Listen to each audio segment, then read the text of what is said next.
Frank, an easy night tonight. Some good performances there from your guys. Just start off with the main event, Hamzah Sheeraz, with a stunning stoppage victory there. Fabulous stoppage. He was in with a guy who we all know is a competitor, and he obviously said himself he trained very hard for the fight. He fancied himself. But I think Hamzah looked so comfortable at 160 after struggling a bit the last couple of fights. That like middle, he's come up there, and I think he'll make his presence felt now in that division. You know, really good shots he threw. Very, you know, he's a. I'm telling you something. He's going to go all the way. I'm convinced of that. David Avanesyan as well, getting first round stoppage victory, looking very good tonight. How important is it that next one? It is a big fight for him. Yeah, well, we're working hard to get him now. We're going to speak to the WBC on Monday, and we're going to lobby for him to get at least eliminated, if not be made a mandatory for their belt. So we're working very hard on that. Mark Chamberlain, Sam Noakes, same weight division, both with knockout victories, sets it up nicely soon. They did. They both done very well in their respective fights, and I think down the road that's going to be a big fight between them two, providing they keep winning. But yeah, they did well, both of them. Dennis McCann, a tougher fight than what people might have thought beforehand. Frank, what did you make of his fight? It was a tougher fight than we all thought it was going to be, and that's what it was. But that's boxing. That guy come to fight, and he had to dig, and he dug deep, and he won at the end of the day. He did what he had to do.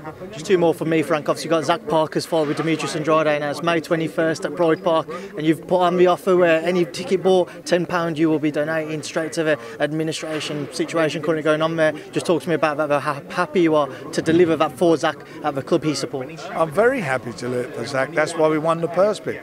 You know, he's in a very tough fight. It is a tough fight for him. There's no doubt about it, against a really good world champion who's coming up now to super middleweight.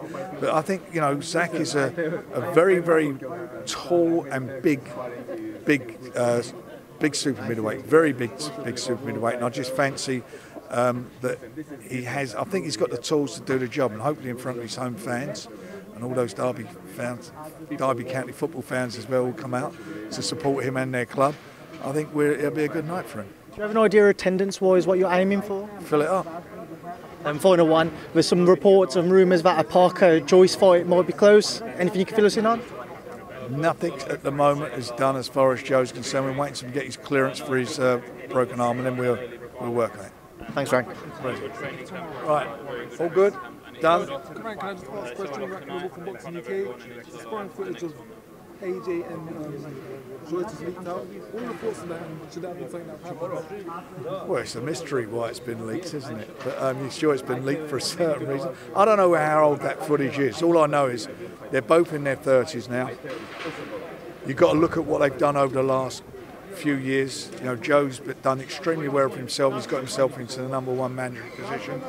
We've all seen AJ. We've seen him at the top, and we've seen him in my opinion, decline a bit over the last few years, and certainly in his last fight. I fancy him. That sparring material means nothing.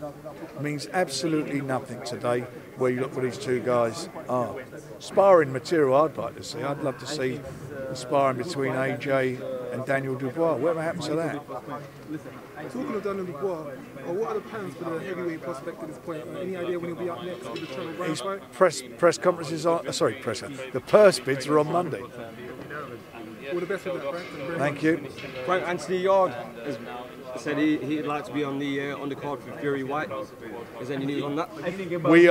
We will know next week. We've pushed it back now 2 weeks. We've been trying to sort a few things out, and hopefully we will have some news for you next week. Would the Lindenhoff trilogy be?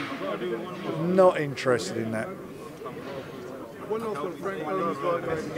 Raven Chapman, the first female to sign with Warren for quite some time now. Yep, second one ever. Second one ever? Yeah. What prospects and hopes do you have for Raven coming forward in the future? To put everything we got in Queensbury behind her. That's what we got. That's what she's got going for her. Do you think she could be another Nicola Adams?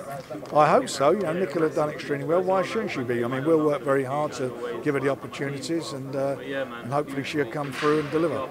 I would love to know what Steffi Ball was able to say to persuade you to sign Raven Chapman, because of course he has such high prospects for her. He seemed to a major believer. He did. He's been telling me, you know, how good she is, and I've seen some fights that she's done, and so I'm in. I bought into it. I'm in. That's our stuff, guys. Thanks, Frank.